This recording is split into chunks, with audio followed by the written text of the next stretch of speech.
Sarah Miller. I'm the assistant manager at Fort McAllister State Historic Park, and I just want to talk to everybody a little bit about our upcoming event. On September the 1st, we will be having our Labor Day Festival sponsored by our friends of Fort McAllister.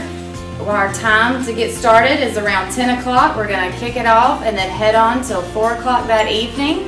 Admission prices are as follows. Adults are $6.50, seniors are $6, active military, military veteran, and youth from 6 to 18 is $3.75, and children 5 and under are free, so come out and see us. During the day, we have tons of fun for everyone, lots of different activities going on. We kind of have two little separate things going on. One's your time in the present, then you continue on down the causeway and you step into the past about 150 years ago. It's a straight flow from the time you enter the museum till you get all the way down to our fort. We'll be having inflatable slides, one water slide and one dry slide. We'll have a dunking booth. We also have food for you guys because I know you'll get hungry, drinks to cool you down.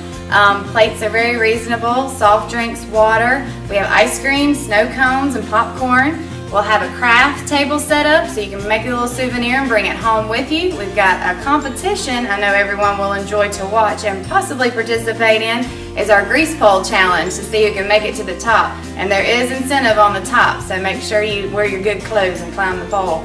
When you get down to the actual grounds, a reproduction of the Hunley, which was one of the first submersible vessels used during that time, very exploratory for its time and technology-wise. That will be located somewhere around the river, so you get a good idea of the type of vessel that it is. We'll also have a carriage and a stagecoach carriage drawn by horses coming to the park.